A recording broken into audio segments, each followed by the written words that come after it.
receber instruções, que nós possamos ser renovados, tanto espiritualmente como mentalmente, para que nós possamos ver tudo aquilo que é a vontade de Deus para nós, amém?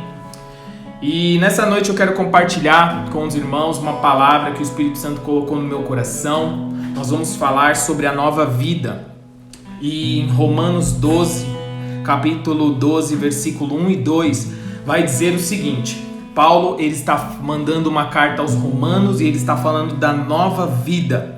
E diz assim: rogo-vos, pois, irmãos, pelas misericórdias de Deus, que apresenteis o vosso corpo por sacrifício vivo, santo e agradável a Deus, que é o vosso culto racional. E não vos conformeis com este século, mas transformai-vos pela renovação da vossa mente, para que experimenteis qual seja a boa, agradável e perfeita vontade de Deus. Quero orar mais uma vez. Pai, em nome de Jesus, que o Senhor possa nos revelar Cristo nessa noite, Pai. Nós sabemos que Cristo é o verbo de Deus, nós sabemos que Cristo é a centralidade do Evangelho, Pai. Jesus morreu a nossa morte para que nós tivéssemos vida, sim, mas não uma vida somente, mas vida e vida em abundância. Na verdade, a verdadeira vida está em Ti, Senhor. Não há vida fora de Ti, Senhor. Somente em Ti nós temos vida e vida em abundância, Pai.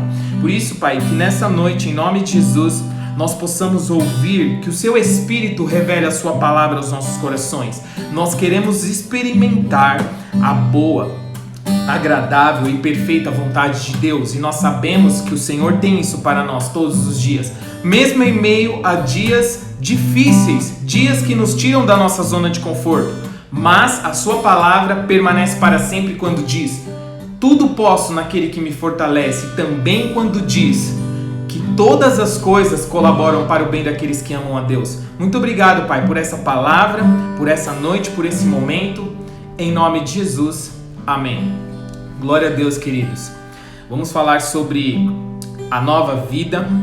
Nós sabemos que esse é um texto muito específico, um texto onde Paulo ele está escrevendo uma carta aos romanos, e ele fala que existe uma vontade de Deus, que ela é boa, agradável e perfeita. E para que nós possamos sintonizar e para que nós possamos saber onde nós estamos nesse momento, eu quero fazer uma exposição bem rápida e objetiva sobre aonde nós estamos nesse momento no reino de Deus. A Bíblia diz que em Jesus nós estamos assentados nas regiões celestiais. Nós estamos em Cristo Jesus, porque Jesus morreu a nossa morte. Ele pagou uma dívida que nós, por mais que você trabalhasse, nós trabalhássemos a vida inteira, nós não teríamos condição de pagar essa dívida que Jesus pagou para nós. Justamente para que nós possamos entender aonde nós estamos nesse momento. E aonde nós estamos nesse momento? A Bíblia vai falar sobre o início de todas as coisas, e eu quero fazer esse paralelo para a gente entender. Lá no início, quando Deus criou os céus e a terra, quando tudo era perfeito, a Bíblia diz que Deus criou os céus e a terra. E lá em Gênesis vai dizer uma coisa muito interessante: no princípio criou Deus os céus e a terra terra era sem forma, e havia trevas sobre a face do abismo, e o Espírito do Senhor pairava sobre a face do abismo. E a Bíblia diz uma coisa interessante: e disse Deus, haja luz, e houve luz. Ali nós vemos a criação de todas as coisas, de tudo aquilo que é perfeito. Quando nós vamos lá para o livro do Evangelho de Mateus, Marcos e Lucas, olha que interessante, a Bíblia vai dizer uma coisa, que Jesus, no seu batismo, ali quando ele foi batizado, a Bíblia diz que Jesus ele entra nas águas, e quando ele sai das águas, a Bíblia diz que ouve-se uma voz que diz: este é o meu filho amado, em quem tenho prazer. E nesse momento ali é a primeira manifestação da Trindade, ou seja, o Pai dizendo: este é o meu filho amado em quem tenho prazer, o Filho, que é Jesus, e o Espírito Santo como uma pomba. Ou seja, lá no Velho Testamento, lá no início de todas as coisas, para que a gente possa entender, quando Deus criou tudo perfeito, ali estava tendo também a manifestação do Pai, do Filho e do Espírito Santo. Como? Eu já vou apontar aqui para a gente entender. O Pai é o que criou todas as coisas. O Filho é a luz do mundo. Quando Deus diz haja luz e houve luz, isso é a manifestação do Filho. Mas também, quando Deus fala alguma coisa, Jesus é o verbo que se fez carne. Então, ele é a ação de Deus. Então ali também está Jesus ali, no início de todas as coisas. E também o Espírito Santo, quando ele paira, ele está ali. Porque pairar quer dizer bater asas. Então quando nós vamos lá para o Novo Testamento, quando Jesus ele sai das águas, está acontecendo justamente a nova criação. Então você percebe que no Velho Testamento, resumindo, Jesus, ele é a luz do mundo, porque por isso que Deus diz haja luz e houve luz. Jesus é o verbo de Deus, quando Deus fala uma coisa e é executado por Jesus. E também o Espírito Santo pairava sobre a face. Então ali é a manifestação da Trindade na criação de todas as coisas, lá no Velho Testamento, quando Deus criou tudo perfeito. E quando nós vamos para Jesus, no Novo Testamento, está acontecendo a mesma coisa, só que Jesus, ele está fazendo nova todas as coisas, a nova criação de Deus. Então nós vemos Jesus, nós vemos a voz do Pai dizendo: este é o meu Filho amado em quem tenho prazer. E nós vemos a pomba, e bater asas é pairar. Então naquele momento Jesus está criando nova todas as coisas. Por isso que Jesus ele vem e ele diz assim: olha, arrependei-vos, porque o reino de Deus é chegado. Percebe? Jesus ele inicia, tanto Jesus quanto João Batista, eles iniciam a mesma mensagem dizendo isso: arrependei-vos, porque é chegado o reino dos céus. Então nós sabemos que Jesus ele faz nova todas as coisas, é a nova criação. Nós nascemos de novo em Cristo Jesus. Então, Sandro, irmãos, aonde nós estamos agora? Nós estamos em Jesus, na nova criação, onde Deus fez tudo perfeito no Velho Testamento. Jesus, o Adão perfeito, aquele que não errou. Quando Adão, ele ali no paraíso, ele errou. Jesus no deserto, ele venceu. Então hoje nós estamos em Jesus, na perfeição de Deus, no reino de Deus. Então você precisa entender isso, nós precisamos entender isso e viver com essa consciência. E também, uma coisa que é importante é que Jesus, quando ele começa a pregar o Evangelho, ele começa a dizer: arrependei-vos, porque o reino de Deus está próximo.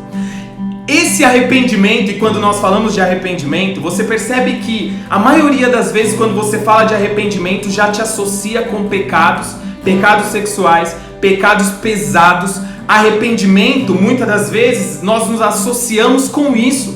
Sabe por quê? Porque Jesus ele pregou o Evangelho para os perdidos, e o arrependimento é para os perdidos. Só que Jesus ele também pregou para dois tipos de pessoa arrependimento, tanto ele quanto João Batista. Ele pregou para os perdidos e ele pregou também para os religiosos, que eram pecadores também.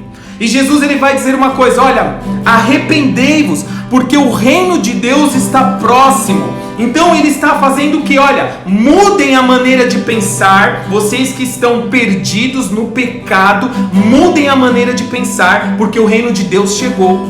E também ele diz isso para os frequentadores de sinagogas, os fariseus, os mestres da lei, aqueles homens que impunham pesos e fardos sobre as pessoas que nem eles mesmos podiam fazer. Na verdade eles não praticavam e eles impunham isso sobre as pessoas. Então Jesus, naquele momento, Jesus está pregando arrependimento para dois tipos de pessoas, ou seja, os perdidos e também os religiosos, que eram os mestres da lei, que eram os fariseus.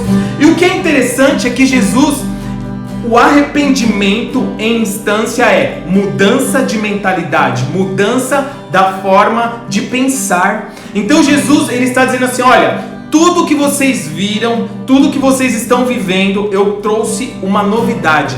O reino de Deus é chegado.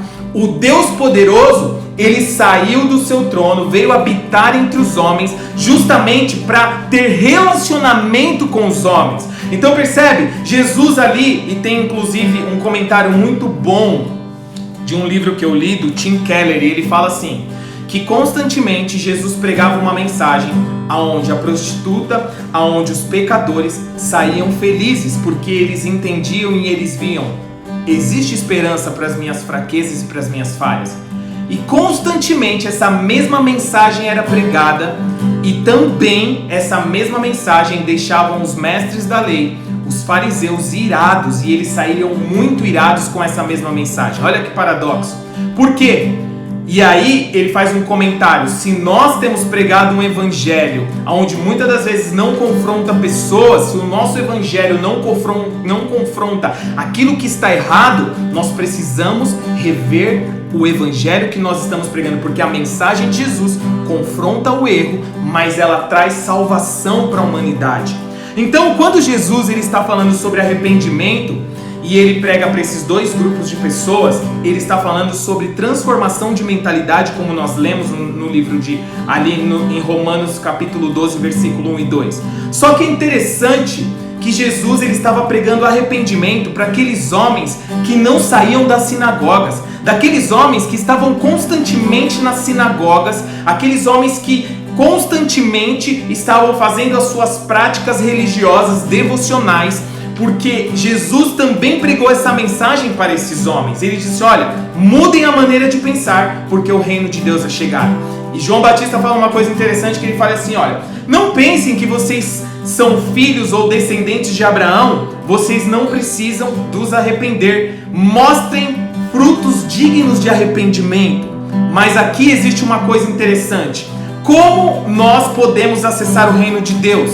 Como nós podemos ver tudo aquilo que Jesus fez por nós? Porque sabe, queridos, muitas das vezes, mediante as situações que nós passamos, e eu quero trazer isso para a nossa vida diária, não quero deixar isso de uma forma que seja inacessível, porque o evangelho é acessível. E sabe o que acontece? Muitas vezes nós estamos diante de Deus e parece que nada está fazendo sentido na nossa vida. Por quê? Porque nós não mudamos a nossa maneira de pensar. Sabe, mediante as situações que você está vivendo e que muitas das vezes você não vê solução, qual é a solução para que você possa viver a solução de Deus? Começar a olhar para as Escrituras, começar a entender e a ver que existe uma verdade sobre nós, sobre as nossas vidas, que é uma verdade eterna, que tem se cumprido de geração em geração, e por mais que nós passemos momentos difíceis, faz parte da vida, muitas das vezes, viver momentos difíceis. Ah, Santos, você está fazendo apologia aos momentos difíceis da vida? Não, eu estou falando uma coisa, que nós temos que ser como Paulo. Sabe o que Paulo diz? Ele diz assim: olha, eu aprendi a viver com muito e com pouco. Sabe o que a Bíblia diz? Que nós devemos de ter um coração grato. E ter um coração grato é realmente nós vivermos com essa mentalidade renovada, com essa metanoia. Porque quando nós falamos de arrependimento, queridos, o arrependimento é muito mais do que somente nós entrarmos no quarto, chorarmos e nos arrepender, no sentido de chorar e sair do quarto. É muito mais do que isso, é mudança de atitudes, é mudança de entendimento, de mentalidade, é mudança de ações. Mas isso não é possível fazer numa disciplina humana. Já parou para pensar nisso? Sabe, muitas das vezes quando eu era adolescente e eu sempre pensava em mudar a minha vida em vários aspectos, e eu falava assim: eu nunca mais vou cometer um tipo de pecado. E aí passava uma semana, um mês, e eu cometia os mesmos pecados. Sabe por quê? Porque quem muda a nossa vida não somos nós dentro das nossas próprias disciplinas. Disciplina é bom, e eu amo disciplina. Eu sou disciplinado para treinar, para ir para academia, para fazer os meus estudos bíblicos. Todos nós precisamos de disciplina. Mas a disciplina, ela não muda completamente a vida de uma pessoa. O que muda é a transformação de mente, é Jesus.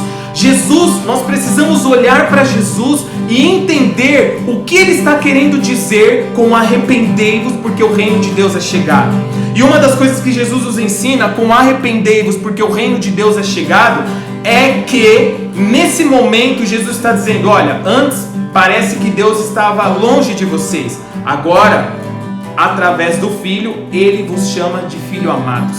Sabe, através do unigênito, nós nos tornamos, do unigênito que se tornou primogênito, nós nos tornamos filhos de Deus. Nós somos filhos de Deus. Então, para que nós possamos transicionar de uma mentalidade de escravos deste mundo como nós éramos, porque a Bíblia diz que a salvação nos encontrou, a graça nos encontrou. Nós estávamos mortos dos nossos delitos, nós não tínhamos o que um morto pode fazer por si próprio, ou seja, um morto não pode fazer nada por si próprio. Então nós estávamos mortos dos nossos delitos. Então Jesus, a graça nos alcançou, e a graça, mediante a fé em Cristo Jesus, não vem até nós porque nós fazemos coisas boas, mas é o amor de Deus que nos alcançou. Sabe o que eu quero te dizer? Que por mais que você tenha muitas intenções boas e que você se discipline muito, eu quero te dizer uma coisa: você não pode agradar a Deus, a não ser que se Jesus estiver habitando em você. O poder público não pode mudar as pessoas, somente uma disciplina não pode mudar as pessoas, mas Jesus pode nos salvar da condenação eterna. Então, o que nós devemos de olhar? Para a salvação de Jesus. Jesus pagou a nossa dívida quando nós estávamos mortos dos nossos pecados, nós estávamos condenados eternamente. Sabe, uns dias atrás, eu quero compartilhar isso, eu estava muito preocupado com questões financeiras, o mercado e tudo que está acontecendo. E sabe o que Jesus falou para mim? E eu entrei no meu devocional e eu falei: Pai, eu sei que o Senhor está cuidando de mim, mas muitas das vezes é difícil nós olharmos para as nossas contas, para as situações que nós estamos vivendo, porque isso é algo normal, nós passamos por dias difíceis. Mas eu quero te dizer uma coisa: Jesus e o Espírito Santo disse assim: Sandro, se o Pai, se Jesus pagou uma dívida impagável por você, como Ele não te dará as demais coisas? Sabe o que eu quero te dizer? Jesus é suficiente para mim e para você. Jesus é suficiente para nós. Jesus é suficiente para a nossa casa, para a nossa família. Mas para que nós possamos viver essa suficiência de Jesus, nós precisamos transformar a nossa mente. Nós não fazemos nada, queridos, para ser amados por Deus, porque você pode dar a sua vida inteira e fazer tudo o que você quiser. Você pode fazer tudo o que você quiser e você não é amado por Deus por aquilo que você faz, mas porque Ele te amou, então você faz. Está entendendo? Então, qual que tem que ser o nosso pensamento? Um exemplo de mentalidade renovada, como Paulo está dizendo aqui, é você pensar assim: porque Jesus me amou, então eu posso fazer. Não é dizer assim: eu tenho que orar, eu tenho que ler a Bíblia e eu tenho que obedecer a Deus. Não, esquece, esse não é um pensamento bíblico. O pensamento bíblico é: porque Jesus morreu e Ele me deu vida e vida em abundância, então eu posso viver na presença do Pai. Entende? Nós não fazemos para ser amados, mas nós somos amados, por isso que nós fazemos. Nós não vivemos hoje, nós não estamos aqui nos reunindo assim online como igreja porque nós somos autossuficientes. Não é nada disso. É tudo por Jesus, é a graça de Deus. Enquanto nós estamos preocupados em fazer, nós temos que entender que já foi feito. O sacrifício de Jesus nos deu a vida e vida em abundância. Mas partindo desse momento que nós entendemos onde nós estamos, o que nós precisamos fazer para prosseguir nessa vida e nessa nova vida? E Paulo ele vai falar sobre isso no texto bíblico que nós lemos. E olha que interessante isso. Paulo vai dizer uma coisa e ele diz assim, Romanos 12, capítulo 1, Romanos 12, versículo 1 e versículo 2, eu vou ler novamente, diz assim: rogo-vos, pois, irmãos, pelas misericórdias de Deus, que apresenteis o vosso corpo por sacrifício vivo, santo e agradável a Deus, que é o vosso culto racional. Então ele fala assim, que nós devemos de apresentar o nosso corpo como um sacrifício vivo, santo e agradável, ou seja, que nós temos que prestar culto a Deus. Nós nascemos para prestar culto a Deus. Nós nascemos para realmente prestarmos culto a Deus. Por quê? Porque só existe uma plenitude em nós quando nós estamos prestando culto a Deus. Sabia que nós não podemos viver sem Deus? Porque se nós vivermos sem Deus, nós vivemos uma vida de insatisfação, nós vivemos uma vida onde nós, muitas das vezes, vamos estar insatisfeitos com as coisas que nós vivemos, porque a única satisfação plena é em Deus. Então Paulo está dizendo isso. E aí ele vai trazer uma recomendação para nós. E não vos conformeis com este século. Ele está dizendo assim, olha, prestem o culto racional E depois ele vai dizer: mas prestando culto racional, vocês precisam também entender uma coisa: não vos conformeis com este século. O que é não nos conformar com este século? Por exemplo, hoje, quando você liga a televisão e todas as más notícias, e eu tenho falado muito sobre isso, não sejamos anunciadores de más notícias, não sejamos profetas do caos. Nós precisamos ser anunciadores de boas novas. O evangelho é boa nova. Você precisa anunciar boas novas. Por isso que eu tenho postado alguns vídeos, e esse vídeo inclusive ele vai ficar gravado como os outros demais no nosso Instagram. Vai lá, posta o vídeo, compartilha com o máximo de pessoas. Sabe por quê? Porque você tem uma rede social que você pode anunciar o reino através das suas redes sociais. Nós somos anunciadores do reino. Então ele está dizendo assim: olha, não vos conformeis com este século. E o que este século tem falado nesses dias? O século que nós vivemos, ele tem falado que a política está corrupta. Isso é uma verdade. As situações dessa vida estão todas cheias de problemas e as pessoas estão sem segurança de como vai ser o amanhã.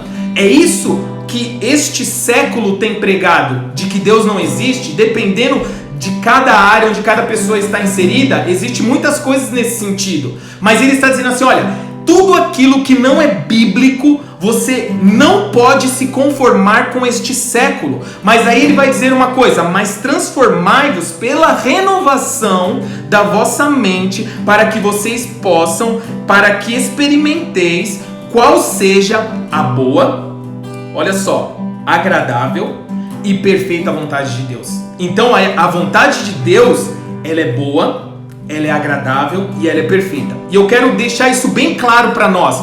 Por que a vontade de Deus é boa? E só a vontade de Deus é boa. Por quê? Porque Deus é bom. Porque só Ele é bom plenamente. Porque só Ele daria o seu único filho para morrer por nós. Você está entendendo? O nosso Deus é bom. Ah, Sandro, mas eu estou vivendo dias difíceis de pandemia, dias difíceis de caos financeiro, dias difíceis na minha casa, com a minha família. Eu quero te dizer uma coisa: Deus é bom. Deus é bom. Ah não, mas eu não consigo ver a bondade de Deus. Ele entregou seu único filho para morrer na cruz do Calvário por mim e por você, quando nós ainda éramos pecadores. Sabe o que isso quer dizer? Nós estávamos mortos nos nossos delitos e Ele mandou Jesus. Ele deu tudo por nós. Ele prova o seu amor assim, entregando Jesus para nós. Então, por que a vontade de Deus é boa? Porque só Ele é bom. A vontade de Deus é agradável, sabe por quê? Porque só Ele pode trazer satisfação para mim e para você. Porque só Ele é agradável, sabe? Você pode ir em ambientes agradáveis, sabe? Você pode andar com pessoas agradáveis, mas tudo tem limite. Mas Deus não tem limite, Ele é agradável. Ele nos traz plena satisfação. Sabe o que é o verdadeiro ambiente agradável? É o verdadeiro ambiente que nos traz satisfação. Então, a vontade de Deus é boa porque só Ele é bom. A vontade de Deus é agradável porque só Ele pode nos trazer plena satisfação. E a vontade de Deus é perfeita. Por quê? Porque só Ele é perfeito. Cara, existe uma vontade de Deus para nós: boa, perfeita, boa, agradável e perfeita. E essa vontade de Deus para nós só pode ser alcançada quando nós começamos a olhar para este século, para as situações desta vida, e começarmos a olhar para as Escrituras e transformarmos as nossas mentes e renovar as nossas mentes. E aí, quando nós entendemos que Jesus morreu a nossa morte para que nós vivêssemos vida e a vida em abundância, que Jesus recriou todas as coisas, a new creation, a nova criação de Deus, quando nós entendemos isso, que nós estamos em Jesus e nós temos acesso plenamente ao reino de Deus, sabe o que começa a acontecer? Isso, você começa a transformar a sua mente. Isso, nós começamos a viver de mente renovada. E eu posso te dizer uma coisa: o que é viver de mente renovada? É você olhar para esses dias e você começar a proferir aquilo que Deus fala. Fale a palavra de Deus e viva a vida de Deus. Por exemplo, o mundo está em um caos financeiro. Sabe o que você vai dizer? Mesmo que a economia esteja quebrada, a Bíblia diz uma coisa interessante: que eu não devo de me preocupar com o que é a vez de comer ou beber, porque o meu Pai Celestial, Ele me dará todas as coisas, aquilo que eu necessito. Você está entendendo? Isso é ter uma mente renovada. A mente renovada mediante as verdades desse século, mediante, não as verdades, porque não são verdades, mas mediante aquilo que este século apresenta, é você começar a declarar a palavra de Deus para que essa vida de Deus comece a invadir a sua casa e a sua família, para que comece a invadir os seus negócios, tudo aquilo que te envolve, porque você está no reino de Deus agora, você está em Cristo Jesus, você tem a plenitude de Deus. Jesus é suficiente para nós, Jesus é suficiente para a sua casa, para a sua família. Você tem um problema, Jesus é suficiente para o seu problema, mas como você vai entender e como você vai viver com essa consciência de que Jesus é consciente para os nossos problemas? Nós precisamos renovar a nossa mente. E o que é renovar a nossa mente? Primeiro eu quero falar sobre transformação. Ele está dizendo assim, olha, não vos conformeis. Cara, é isso, ó. Eu olho para esse mundo e eu olho para tudo que está acontecendo e eu falo assim, isso tudo está acontecendo, mas existe uma verdade sobre mim que o meu Deus declarou sobre mim. Sabe, hoje à tarde eu estava pensando em uma coisa, o Espírito Santo trouxe um insight para mim e ele disse assim, Sandro, já percebeu que quando você precisa muitas das vezes de uma recomendação sobre um serviço profissional, você procura profissionais da área? Já percebeu se você precisar fazer qualquer coisa, ou se você precisar de uma empresa para fazer qualquer coisa na sua casa, você não vai procurar, você não vai chamar um açougueiro para instalar um móvel, você vai realmente chamar uma pessoa, um marceneiro para instalar o móvel. Sabe por quê? Porque ele tem a solução. E sabe o que eu quero dizer? O Espírito Santo me falou isso hoje à tarde. A solução para a nossa vida não está neste século, não está no governo, não está na economia, está em Jesus. Ele é o maior especialista de tudo. Se Jesus disse que nós vamos ser supridos em todas as coisas, então por que, se o profissional, num bom sentido, se o Deus criador dos céus e da terra, o soberano, o criador, o rei de todas as coisas disse, então por que você está temendo por aquilo que você está vendo? Eu postei uma frase no meu Instagram que diz assim, não viva por aquilo que é externo, mas viva por aquilo que é eterno. Olha isso, viva por aquilo que as Escrituras diz ao nosso respeito. Isso é transformar a nossa mente. Jesus, quando ele chega e começa a pregar o Evangelho, ele diz, não vos conformeis com este século, mas renovai-vos arrependei-vos porque está próximo o reino dos céus. Ele está dizendo assim, olha, chegou o reino de Deus, vocês vão continuar pensando como seres humanos andando na força do braço de vocês? Olha, vocês vão continuar a viver conforme os seus prazeres? Não, o reino de Deus é chegado, mudem a maneira de pensar, eu estou aqui. Jesus está dizendo, o Deus poderoso desceu e está habitando entre os homens e eu vim servir. E o princípio do cristianismo é serviço. Quer viver uma vida incrível de mente renovada? Comece a servir. Comece a passar tempo com Deus. Comece a meditar nas Escrituras. Porque aí, mediante a todas as situações que você estiver vivendo, sabe o que você vai dizer? Você vai chegar diante de momentos na sua vida que você vai dizer assim, olha, eu estou neste século e Jesus falou que não é para nós sairmos desse século. E tem isso também, que diz assim, ó, eu não vos peço que os tires do mundo, mas que os capacite a vencer. Querido, eu quero te dizer uma coisa, Jesus acredita em você, Jesus acredita na sua casa, na sua família. Por que você não acredita naquilo que Jesus está dizendo, mas Ele acredita naquilo que Ele disse ao seu respeito? Então olhe para as Escrituras e comece a andar por aquilo que é eterno e não por aquilo que é externo. É isso que Deus tem para nós essa noite. Eu profetizo sobre você, sabe o que? Que haja vida de Deus na sua casa. Sabe, Jesus, o Pai, quando Ele criou todas as coisas, a Bíblia diz que Ele diz, haja luz e houve luz. Sabe o que isso quer dizer? Que nós somos filhos de Deus e nós somos a imagem e semelhança de Deus. Você tem poder criativo de Deus em você. Você não é criativo, mas em Cristo Jesus você tem poder criativo. Então comece a criar realidades dentro da sua casa. Sabe como? Declarando e vivendo uma vida de mente renovada. Talvez você não veja solução, comece a declarar, eu declaro que haja solução, eu declaro que haja abundância de recursos financeiros, eu declaro que haja cura, eu declaro que haja libertação, eu declaro que haja vida, que haja o reino de Deus na minha casa, na minha família, que haja o rio de Deus inundando a minha casa, a minha família. É sobre esse aspecto bíblico, esse aspecto eterno que nós devemos de viver todos os dias das nossas vidas.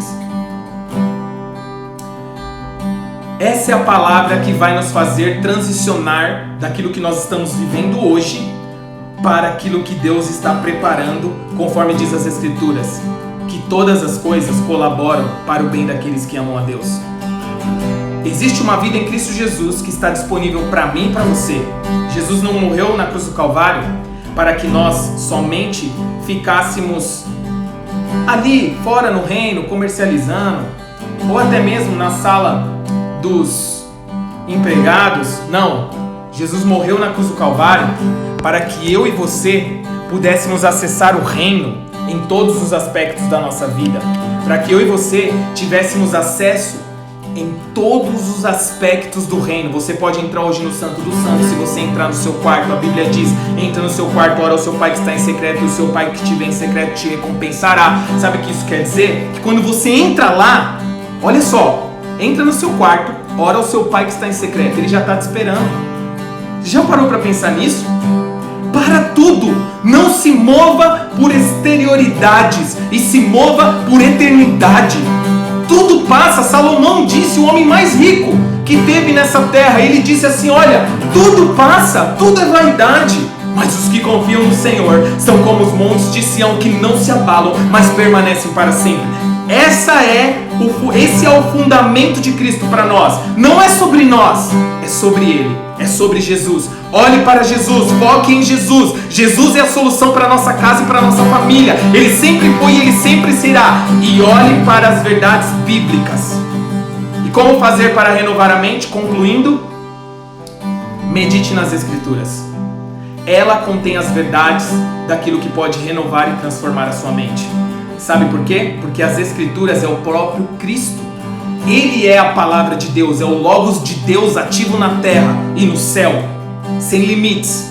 E quando você começa a meditar nas Escrituras, sabe o que está acontecendo? Você está se relacionando com Jesus. O nosso caráter que é falho está morrendo e Cristo Jesus está sendo vivificado em nós. E para fechar aqui, nós vamos orar. A Bíblia diz uma coisa muito interessante. Ela diz assim: porque dele, por ele, para ele são todas as coisas. Olha só, a nossa origem, porque dele, está nele, porque nós viemos dele. Por ele é o nosso modo de vida. É por ele que nós vivemos. A cada manhã que você acordou, é porque você está nele. E ele te permite ter saúde, permite você andar, permite você enxergar. Então é por ele que você vive. E para ele é o seu destino eterno. Então é tudo sobre Jesus. É tudo sobre Jesus. Jesus é o nosso Senhor, o nosso único Senhor e o nosso único suficiente Salvador. Feche seus olhos, eu vou orar nesse momento. Pai, em nome de Jesus, nós queremos te agradecer por essa noite. Que noite maravilhosa, onde nós podemos compartilhar as verdades bíblicas sobre nós. Pai, o que Paulo está nos dizendo é que nós precisamos renovar a nossa mente. Existem muitas más notícias referente a este século. Existem várias e nós estamos nele. E nós não queremos sair dele, porque Jesus disse ao Pai na oração sacerdotal que nós devíamos de permanecer nele, mas como anunciadores e como filhos de mente renovada, viver todos os dias das nossas vidas. Eu oro por pessoas agora